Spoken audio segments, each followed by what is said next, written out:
Welcome to Cat Scratch Kitchen. Today we're brewing up some nostalgia with a homemade twist on the classic A&W root beer.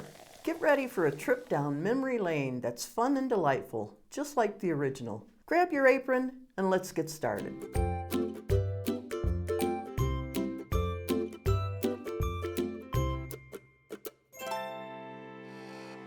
To start off, I have just a small pitcher here. You can use a bowl or a jar or something if you prefer. This just makes it easy to pour out of later. I have 1 cup of really hot water, really just boiling water. And you see it's the steam coming off of it. And we need it hot because it's going to dissolve our sugar.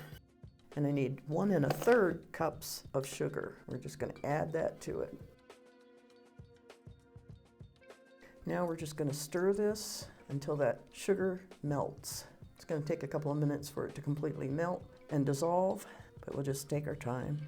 Now you've probably seen recipes for root beer if you've looked into it at all.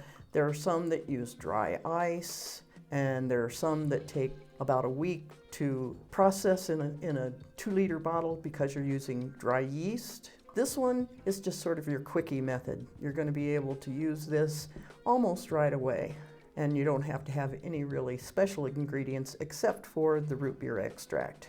And the root beer extract you can usually find in your grocery near your other extracts like your vanilla and peppermint in a little bottle just like that. And you're only going to use a teaspoon, so it's going to be perfect. Now when this is done, you're going to be able to make 10 10-ounce servings of root beer. So you can double it or triple it. Plus the syrup, which is what we're making now, is the root beer syrup. You're going to be able to keep that in the refrigerator so you don't have to use it all at once. Now we're going to add 1 cup of corn syrup, just white corn syrup. Stir that through. And lastly, we have our root beer extract. And we're only going to use 1 teaspoon. And that's our color and our flavor.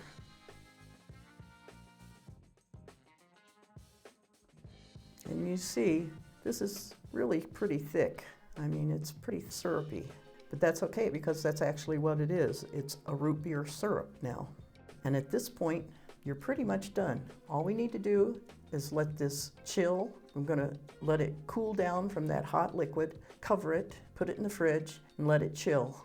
As soon as it's chilled, I'll show you how to make a glass of root beer. We've let our syrup cool. Take the plastic wrap off that I covered it with. If you want a nice glass of root beer, I need 1/4 cup of our syrup. And then I've got club soda here. I'm going to add 1 cup of club soda to our 1/4 cup of syrup. And then just stir it together gently. Add some ice. And we're all set. Now, A&W root beer was first served on June 20th, 1919. That makes it 105 years old this year. In fact, in just a few days.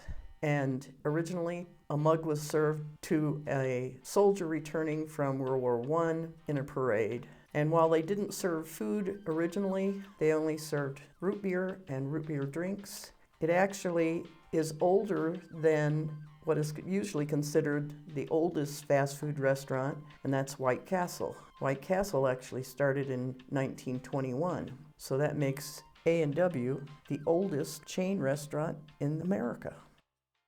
And there you have it, a homemade concoction that rivals the classic A&W root beer. If you enjoyed this fizzy trip down memory lane, smash that like button and subscribe for more taste bud adventures. As always, the recipe is just below the like button, as well as a link so that you can print it out. And until next time, have fun in the kitchen.